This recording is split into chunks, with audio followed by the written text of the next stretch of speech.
Hello, and welcome to our Builder of Choice podcast. We're so excited to have you here today. I have a very special guest, Kody Smith, with me. I'm Emma Jane, your host, and we're going to have a little discussion about what brought Kody into the home building industry and a little bit about why marketing is important today. So, Kody.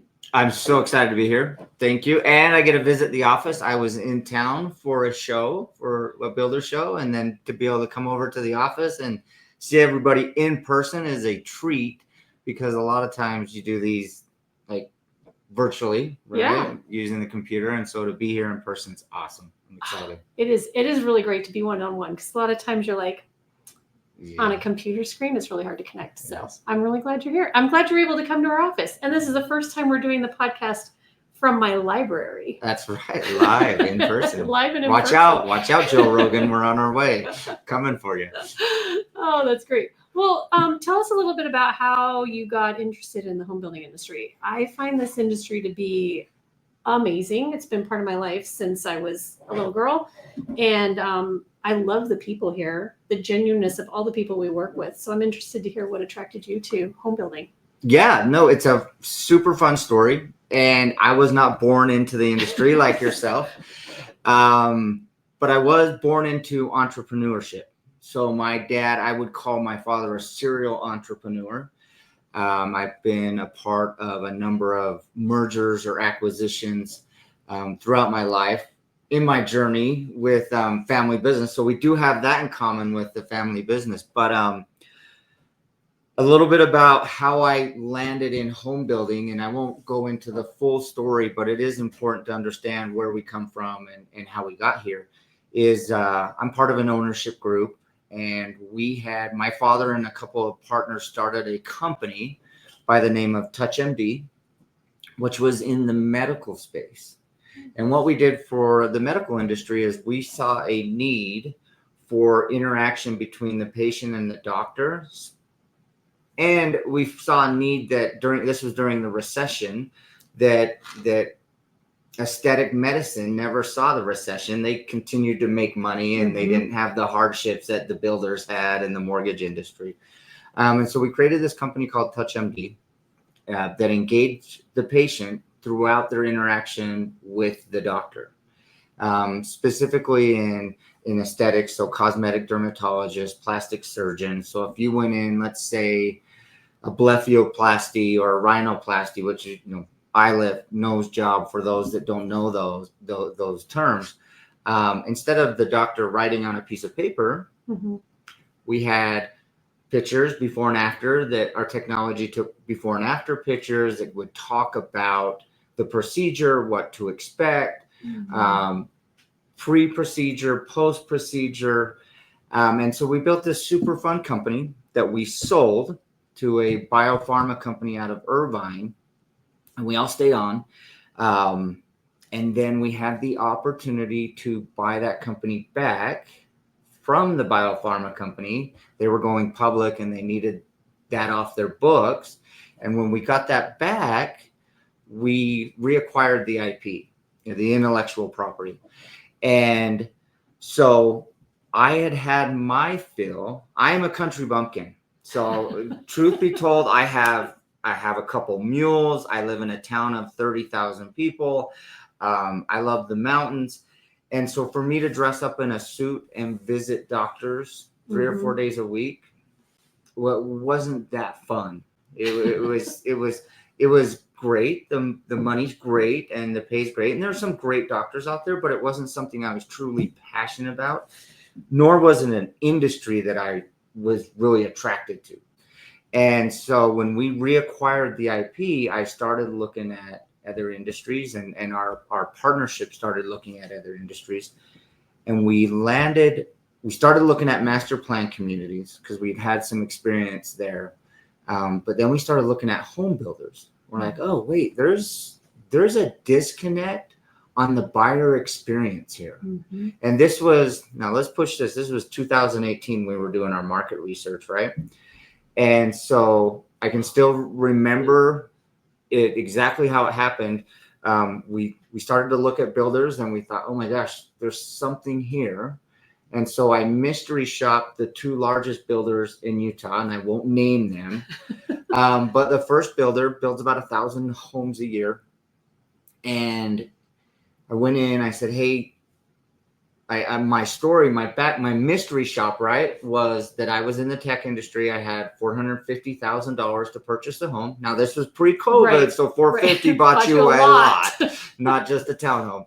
And I went through the entire sales experience. And so the first builder, I walked in, my family's relocating. I met with the sales agent. He gave me a black and white piece of paper of a floor plan, and he stapled a business card to it. Call me if you have any questions. So I went to builder number 2, the second largest builder in Utah. We're based out of Utah. That's why our market research was in Utah. And it was they actually gave me an entire book of all their floor plans. Mm-hmm. And there was a sticker with a business card on top of it. I put a sticker. I was like, oh my gosh, I'm going to spend $450,000 and you gave me a black and white floor plan with your business card?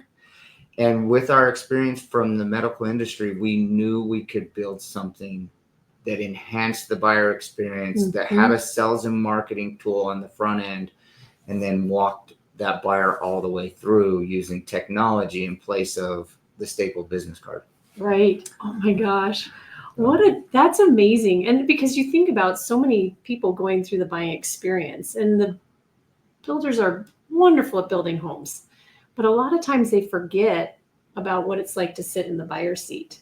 Yes. And so it's a really hard place to go. I use an example for me, my cousin came, they're from the South, so they've never skied before. I took them up skiing, and I was like, okay, put these 2 sticks on your feet and these very uncomfortable boots. We're going to sit on the hill and you're just going to go down. Yes. And those were my instructions. And I'm like, I couldn't comprehend how to teach them how to do that next step, the steps that are processed, because it was so innate for me. It was my second nature, which I think is one of the things for so many builders. It's second nature for them. So they forget when they're working with their customers that they don't know or understand half of what the builders are talking about. So having a tool like that is pretty phenomenal. No, it's been so fun, and I've definitely I found my home in this industry. Does that make sense? Like, I enjoy the people. I found my people, I guess. My tribe is definitely in this industry. And it's for us, it was very exciting because we have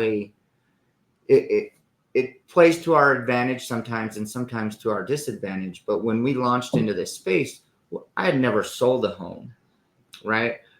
But I had another company that took 1.5 million photos a month and understood how to engage in the medical industry, a patient, in the builder world, a buyer, how to engage those people and how to create an experience that exceeds expectations, right? Right. And so that was super fun for us to come into the industry. Timing wasn't great. We got through startup phase, then COVID hit, and then honestly, post-COVID was much worse for us than COVID, right? Because builders were so busy, but we have established ourselves in the industry now. So. Yep. And I would imagine that those builders that were using you during COVID, that tool would have been tremendous for them. Correct. Because you didn't have the ability to do a whole lot of in-person.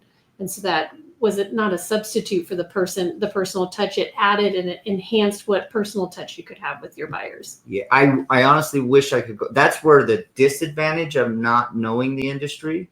I wish I could have COVID back in this. And there's a couple of times and I'm like, oh, if I could go back to COVID, I would spend way more time just driving around the US but I wish I could have gone back and told a better story of how important photo updates and video updates are to the buyer during the build process. And we did a great job when we continued to grow through COVID, but we could have, you look back as a business owner, you're like, I did okay, but we could have really knocked that out of the park. And I think we could have done a great job of saying, hey, you have a 12-month build cycle.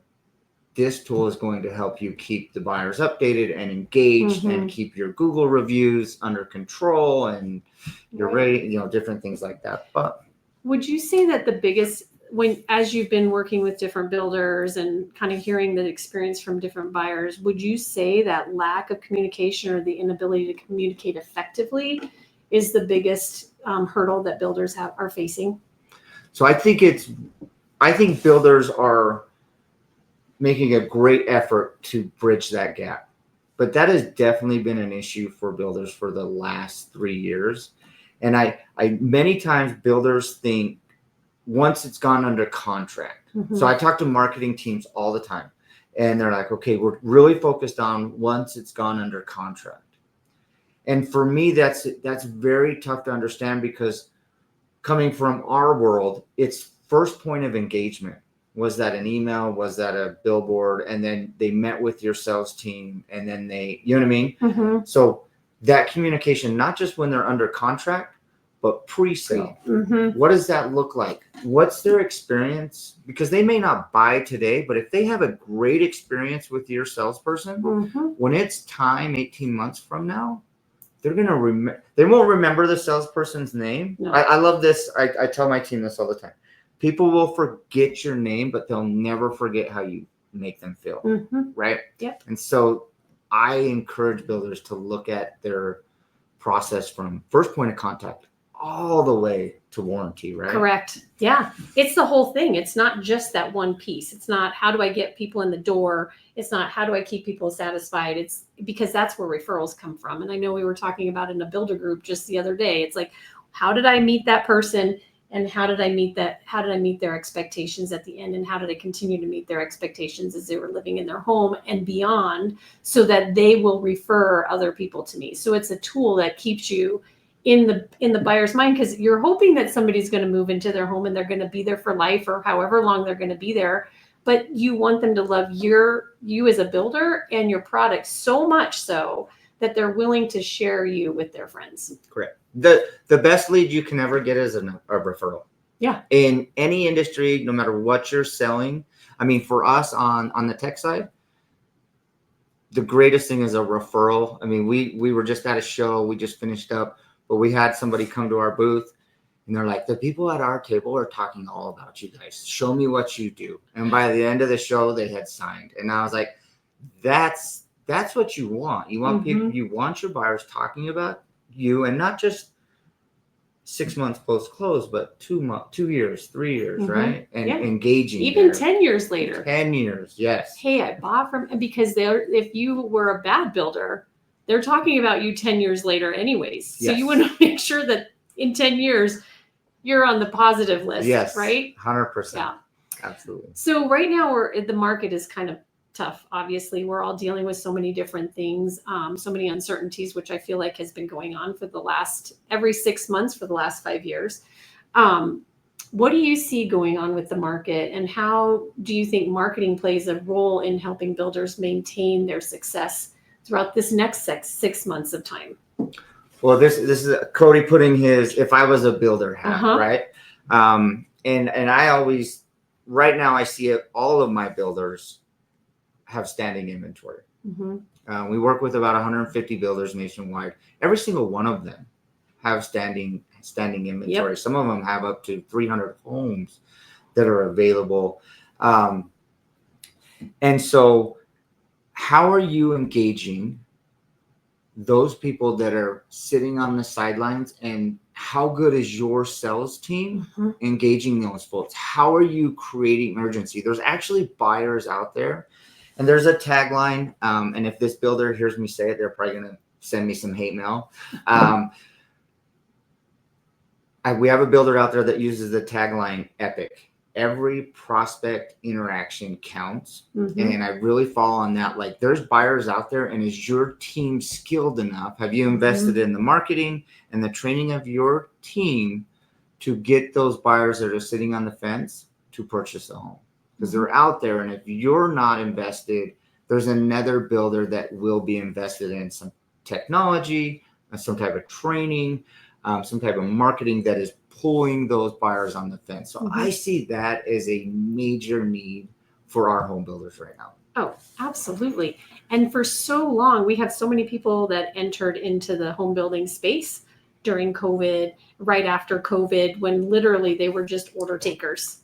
And there's so many people who don't understand or know how to market, how to sell, how to engage with their buyer. And there's so many buyers out there that I think part of the problem is they don't believe they have the ability to own a home. Well, they don't believe in, listen, it was 3 weeks ago, all of us were thinking, it's World War III. Like, we're all, I'm not buying anything. I'm not, you know what I mean?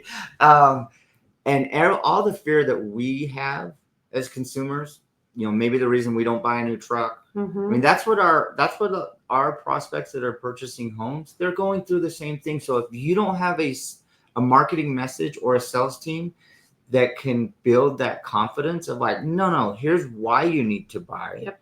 And your home value is going to increase, and telling the story of why that person needs to be purchasing and building that confidence, you will be in trouble right now. Mm-hmm. I believe that's a major issue. So I love sales.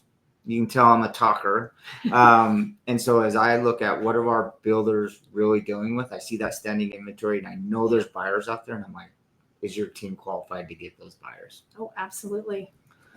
So many fun things right now. I know. Don't cut your marketing. That's not where you want to cut. Well, exactly. There's so many people. I talked to a builder the other day. He goes, well, when the recession hit, they cut our marketing team. And this was 2008, obviously. And they cut their marketing team, and they put me in charge of sales and marketing. What? Don't put your construction team in charge of sales and marketing. They're there to build houses. Make sure you have people who know and understand how to sell and market your homes. Yeah. Keep them in. Keep that department going. For so many years, we haven't had to spend a whole lot of money on marketing because it was easy to sell. And it was easy to get your marketing, get your message out there. But now it's going to take a little bit of time and effort and making sure you're getting that message out there properly. So for so long in, post-COVID, as we were doing demos, I'm like, look, I get it. You guys throw some sticks in the background, American flag up front, and some sawdust in the air, and that house is sold. You know what I mean? Like, I get it. And that's not today's market, right? And so it's like, how are builders understanding that, and how are their teams understanding that, right? Yep. So. And I think we just, in our last builder group meeting, we just spoke, we had an economist come in and talk to us. And one of the things he talked about is that right now it's going to be tough. Mm-hmm. But in the long run, so you need to have a strategy for the short term, but be prepared for the long term, because there is demand, there is need for housing. And so you need to be prepared that the long term is actually going to be it's going to be a bright future, but you have to work your way through these times. This is, and this is again, I came from medical, where they didn't experience the recession. You know what I mean? Like, they were so lucky and they didn't experience the recession. They weren't curled up in their shower like the rest of us thinking, how am I going to pay the bills tomorrow? Right. But planning out and understanding that. And I've got some builders right now that we work with, and they're using this time to be better. Mm-hmm. And you can tell their teams and our sales exactly where they want them to be. No, but sales are still coming in, and they still have a pipeline. And those builders that are investing in their teams and their future and have that plan and understand, like, this isn't 2008, 2009. This is a bump. Right. We're going to get through this. And are you ready? Are you making your team better coming out of this? Or is it, we're just going to cut some people and then we'll figure it out? Exactly. Well, it's funny because I remember when I was getting my master's degree and I took this class, and the professor said, the best companies are the ones that make themselves better when times are tough, because then when the times are better, they're the ones who actually succeed. And we have several builders that, started home building in 2008, 2009, 2011, right when it was super hard to be a builder. And those builders are super successful now because they had to grind it out. They had to figure it out. Sure. And now they're very successful in what they're doing. Well, and it's all about investing more time, energy in getting your ducks in a row, so that when the time is right, you're able to propel 10 times faster than everybody else. No, 100%. I guarantee those builders that launched in 08, 09, 2010, they understand the P&L. Right? Exactly. Yes, they know how to make it through the hard times. So let's switch gears just a little bit. I know at the Builders Show, you had shared your passion for a particular book. Yes. So tell me a little bit about that and what drew you to that. So the book is Unreasonable Hospitality, and if you're out there and you haven't read it's a must read. My team reads that on our end. At least I'll work it in every 18 months. Essentially, it's the message is going above and beyond to deliver an experience for our and for us, it's our builders, right? We want to deliver a tech experience that they have not received before. And so one of the major roadblocks coming into the builder space when we were like, oh, we're going to build you a custom branded app. They're like, no, we've done tech before. It was awful. It was awful. Nobody used it. It didn't work. It broke down. And so we made it an initiative to deliver a tech experience that our builders hadn't received before, where they have an account manager internally. If you reach out to us, we try to get back to you within 24 hours. We keep you in the loop. We over communicate. So that's not shocking to hear that the builders were very reticent to have new technology come in. They're very fearful of that. Yes. they are. We not as much anymore, right? I think there are some good. They had been burned, and I don't know who they were burned by, right? I wasn't here then, but there's some good technology companies delivering some really cool product within the builder space, and actually see it growing by leaps and bounds. But yeah, circling back to the book, it's a phenomenal book. My team reads it. I encourage actually every new hire that we bring on has to read that book. There's 2 books they have to read. So if you're a reader out there, Unreasonable Hospitality, and then Shoe Dog, which is the Phil Knight story. Those are the 2 books that anybody that's hired at NoviHome, they have to read those books. Well, readers are leaders. That's right. Readers are readers. Right. That's absolutely right. So that's phenomenal that you make everybody do that. I think that's great. Now, we're getting ready to close down here, but I heard you're spending some time after your visit with us here in the mountains. Tell us a little bit about your passion for the mountains. No, so like I said earlier, I'm a country bumpkin. We live in Utah. Utah's a giant tech hub. And they call it Silicon Slope. We're actually kind of 2.5 hours south of Provo, Utah. So a lot of people on my team love to spend time outside, whether it's mountain biking. We've got some ultra runners on the team, but I love the mountains. So I've got I'm married, 4 kids. So my oldest is 20.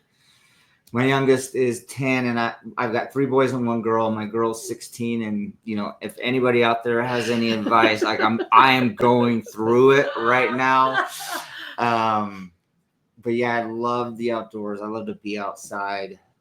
I get anxiety, and we're here in Denver. You guys are just outside. You guys are actually in a beautiful place. We're right up against what they call the hogback, which is like the mountain, the hill before the mountains. Yes. Well, I've been in downtown Denver for the last 3 days, and I can do cities. I've been in every city in the U.S., but I'm excited to get out of there too. So definitely just a country kid that somehow grew a passion for selling and building technology, right? And a family guy, honestly. Oh, that's awesome. Well, I hope you enjoy your couple of days here in the mountains. Going to Estes Park. So, if anybody's been there, I'm excited to go check it out. Yeah. Well, and you're smart. I always tell people, everybody thinks of the mountains as a winter time thing, but I think the mountains are more amazing in the summertime. Yes. There's so many things that you can do in the mountains. So, well, thank you, Kody. I really appreciate you coming into the office and spending some time with me in my library. I know, this is so cool. And I can't wait to see as this grows and the podcast kicks off. And you guys do so much cool stuff. So just add it to the list of things that you do. Well, thank you. And we look forward to our continued relationship with you and Novi Homes and the wonderful things that you're doing to help builders stay in contact with their buyers and their prospects all the way through from point of contact through to warranty and for years beyond. So thank you again for taking the time to come visit us, and we look forward to talking with you again. All right. Well, thank you.